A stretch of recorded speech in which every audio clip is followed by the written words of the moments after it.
Hi అండి. Welcome back to Sridevi గుమ్మడి.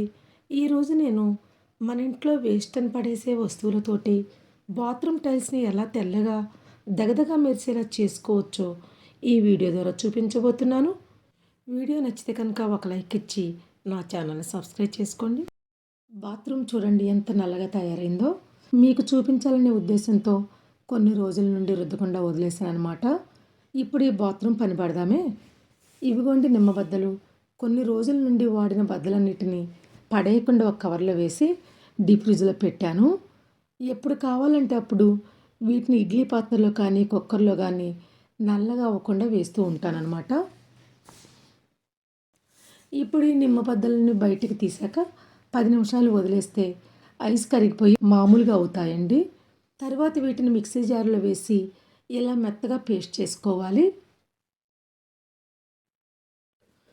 ఇప్పుడు ఈ పేస్ట్లో గల్లి ఉప్పు 1 కప్పు, అలాగే క్లీనింగ్ వెనిగరు 1 కప్పు వరకు పోసుకోవాలి. దీనిలోనే 2 స్పూన్స్ వరకు వంట సోడాను వేస్తున్నాను. మీరు వాడే సరుకు ఏదైనా సరే 2 స్పూన్స్ వేసి మంచిగా కలుపుకోవాలండి. చూడండి సోడా ఉప్పు వేయగానే ఎలా పొంగుతుందో.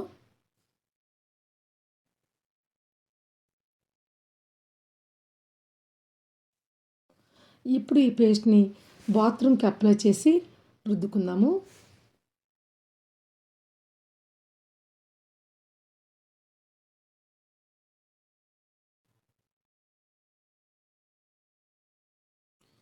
చూస్తున్నారు కదా, ఇలా వేసి కొంచెం రుద్దగానే తెల్లగా వచ్చేస్తుంది చూడండి.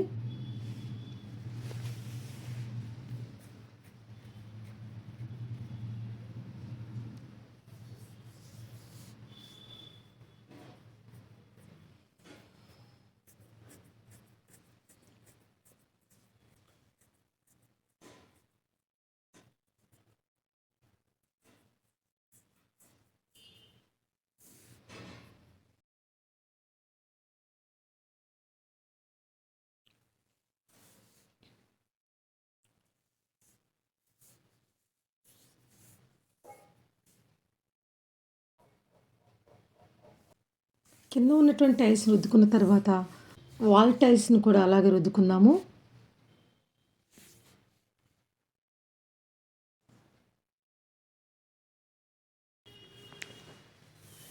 మొత్తం రుద్దాక నీళ్ళు పోసి చూపిస్తున్నాను చూడండి, టైల్స్ ఎంత తెల్లగా వచ్చాయో.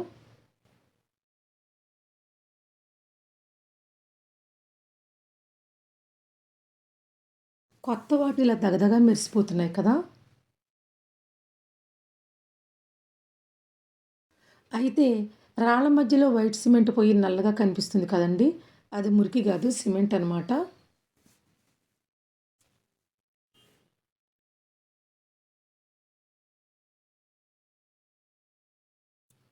ముందు ఇలా మురికిగా ఉండే కదండి, ఇప్పుడు చూడండి ఎంత తెల్లగా దగదగా మెరిసిపోతున్నాయో.